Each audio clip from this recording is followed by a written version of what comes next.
Bonjour et bienvenue dans le monde magique de la communication animale ou de la télépathie animale. Aujourd'hui, nous allons voir la règle d'or de la communication animale.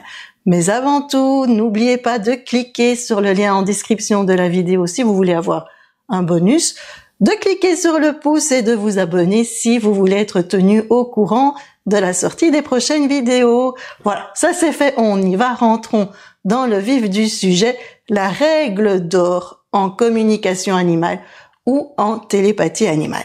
On va un petit peu revenir sur ce qu'est la communication animale ou sur ce qu'est la télépathie animale. Je préfère vraiment le mot télépathie animale. Parce que, pourquoi? Qu'est-ce que la télépathie animale? Si on reprend l'étymologie de ce mot-là, on a dedans télé, qui veut dire loin à distance, et le mot pathéa, qui veut dire un échange d'informations sans utiliser les échanges sensoriels, c'est-à-dire sans regarder l'animal, sans le toucher, sans lui parler. Ça, moi, j'aime bien parce que c'est vraiment échanger avec l'animal sans être influencé par tout ce qui nous entoure.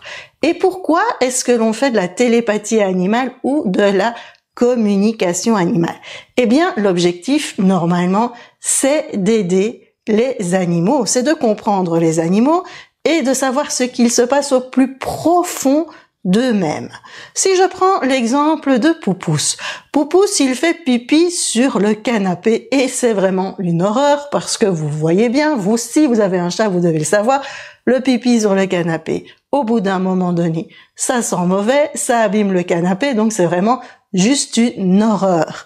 Eh bien, grâce à la communication animale ou la télépathie animale, on va pouvoir savoir ce qu'il se passe au plus profond de Poupousse et alors pouvoir agir. Ça, c'est l'intérêt de la télépathie animale.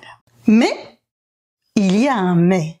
Parce que derrière tout cela, il y a des personnes qui profitent de rentrer en connexion avec les animaux pour faire quelque chose que je ne cautionne pas du tout.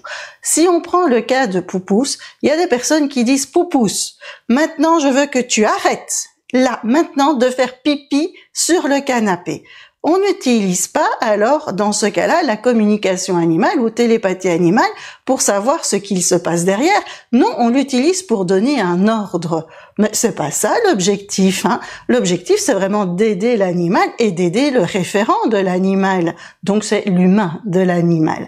Il y en a d'autres qui utilisent cette communication animale pour faire du chantage. Poupousse, si tu n'arrêtes pas de faire pipi sur le canapé, pour moi c'est très clair, tu restes pas à la maison. Mais ça, pour moi, je trouve que c'est juste scandaleux. On n'utilise pas la télépathie animale pour donner des ordres ou pour faire du chantage. Non, mais on n'est pas du tout dans la bienveillance, là. Est-ce que vous n'êtes pas d'accord avec moi?